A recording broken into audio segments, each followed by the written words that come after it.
Hello! Mä oon lähdössä tänään hiljaisuuden retriitille. Ja nyt kun lähtöön on enää muutama tunti aikaa, niin jännitys tiivistyy. Mä oon monta vuotta haaveillut, että mä pääsisin osallistumaan hiljaisuuden retriitille, mut sitten kaikki sellaiset yksityiset retriitit, mitä järjestetään, niin ne on ollut aivan liian kalliita. Mä oon sit öökaillut seurakunnan hiljaisuuden retriittejä. Ja nyt mä sit vihdoin pääsin ilmoittautumaan yhdelle ja sain paikan sieltä. Ja nyt se on tänä viikonloppuna marraskuun 7-9. Mä jännittää ihan sikana, että miten viikonloppu siellä tulee menemään. Mä pakkaan oman peiton ja tyynyn mukaan, koska mä rakastan mun omaa peittoa ja tyynyä. Mä nukun parhaiten omalla peitolla ja tyynyllä. Ja mä oon tosi herkkä kaikille muutoksille. Niin sitten mä haluan, että on edes joku tuttu ja turvallinen juttu. Vaikka siellä onkin sitten lakanat ja peitot ja tyynyt ja muut. Mutta nyt on omat, niin varmasti saa paremmin unta. Mut joo, tosi jännittävää. Mun on tarkoitus olla viikonloppuun mahdollisimman niin semmoisessa aistiärsykkeettömässä tilassa. Eli mä aion sammuttaa netin mun puhelimesta. Mä en ottanut mitään meikkejä mukaan, niin mulla ei sitten edes ole sitä mahdollisuutta meikata.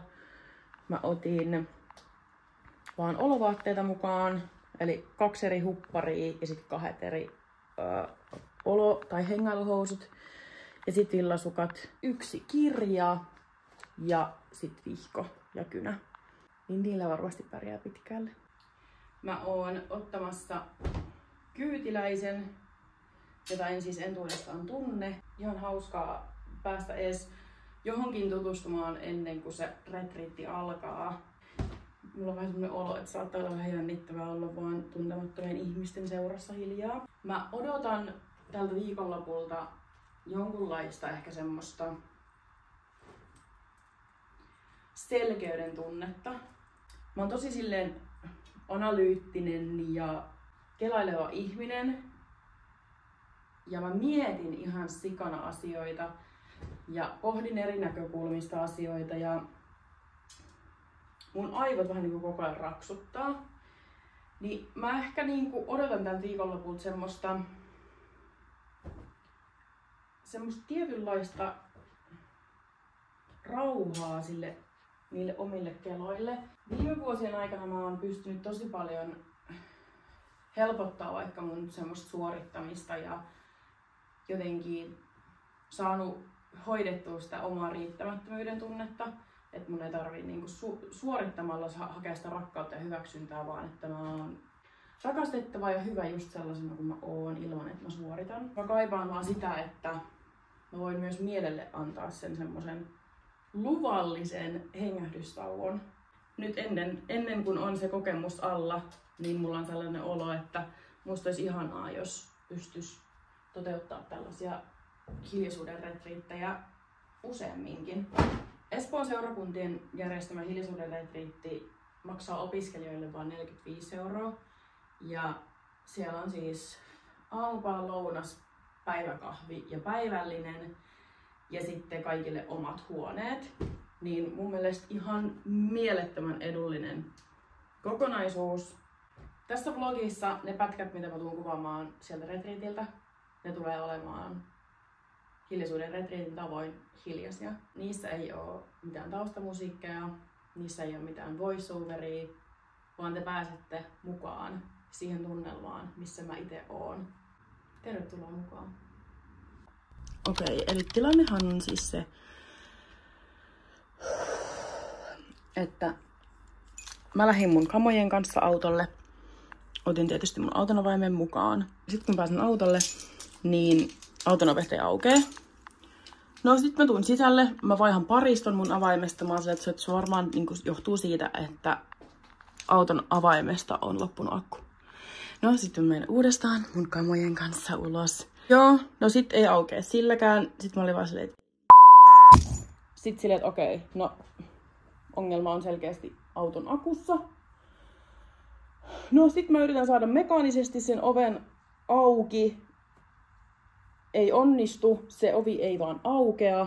Miten niinku, jos auton sisältä saa konepellin auki ja sä et pääse auton sisään, niin miten sä voit saada konepellin auki ja saada sen akun ladattua, jos sun pitää päästä ensin sinne autoon?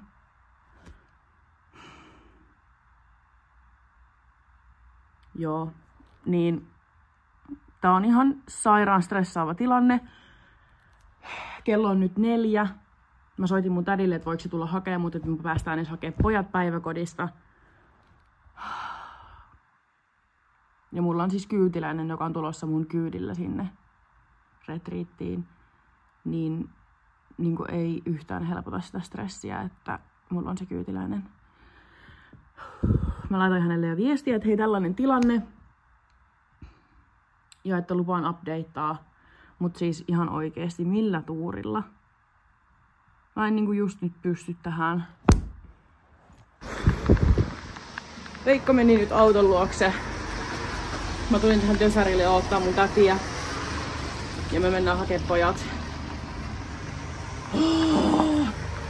Toivottavasti Veikko osais korjata sen. Tai pääsis sisälle ees sinne autoon.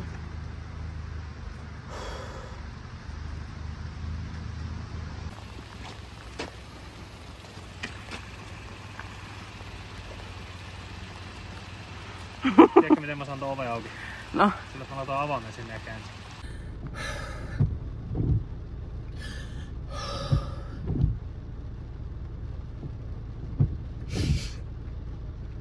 Kello on nyt 4:02. Saatiin auto käyntiin ja mä pääsen lähtee.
Mä oon puhunut viimeksi eilen 7 aikaa illalla.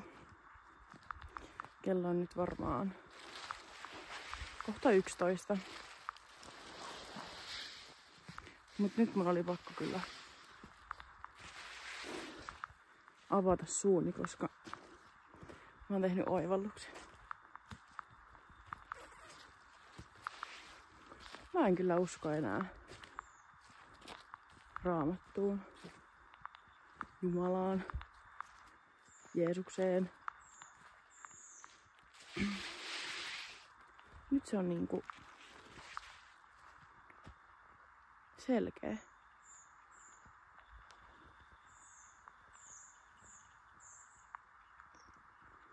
Tää on tosiaan seurakunnan hiljaisuuden retriitti. Ja tässä kuuluu ohjelmaan rukoushetkiä. Eilen laulettiin ruokavirsi. Tänään aamuna oli rukoushetki aamulla ja laulettiin virsiä ja jotain taitseja ja tämmöstä. Ja mulla kyllä tulee niistä tosi silleen epämukava olo. Ja kun mä laulan niitä lauluja ja kuuntelen niitä juttuja, niin mä oon kyllä vaan silleen, että wow, onpas upeeta. Ihan sairaan kaunista. Toi niinku nousee tämmöisenä jyrkkänä rinteenä. Kun mä kuuntelen niitä rukouksia ja laulan niitä virsiä, niin mä en kyllä niinku tunnista siinä sitä, mihin mä oon joskus uskonut. Ja se tuntuu aika vapauttavalta. Koska mä oon nyt ehkä vuoden ajan miettinyt sitä, että mikä on mun totuus. 3 vuotta on kulunut siitä, kun me puolison kanssa lähdettiin vanhoillislestadiolaisliikkeestä.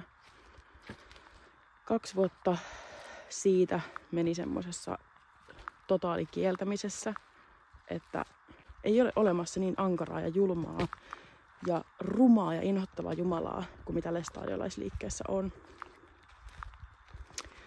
Ja sitten nyt viimeisin vuosi. Mä rakastan kallioita.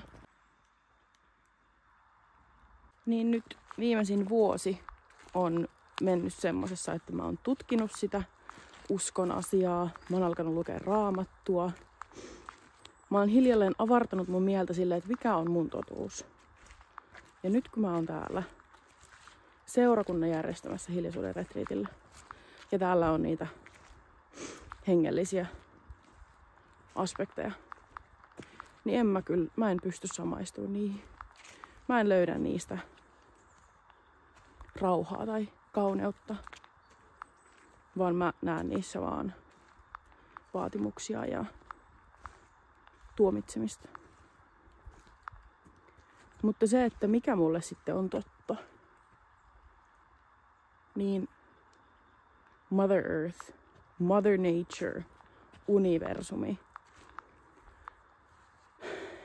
Mun Jumala ei ole toksinen mies, vaan se on lempeä, rakastava, feminiini energiassa oleva, naisellinen asia. Tuntuu aika mahtavalta, kun on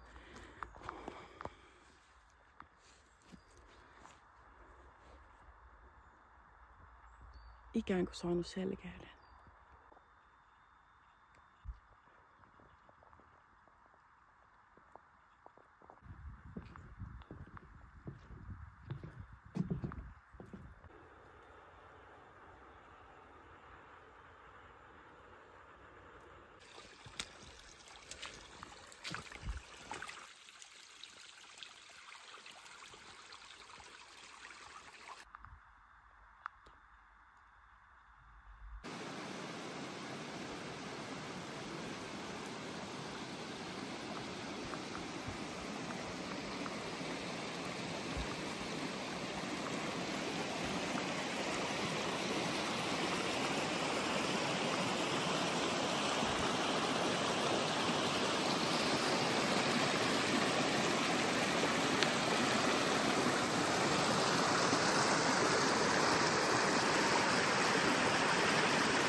Kaiken kaikkiaan hiljaisuuden retriitti oli aivan mieletön kokemus.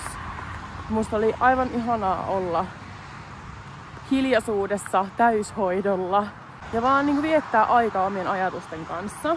Se mitä mä tulevaisuudelta hiljaisuuden retriitiltä odotan ja kaipaan on se, että sais oikeasti olla hiljaisuudessa Siihen ei kuulu tuommoista uskonnollista puolta.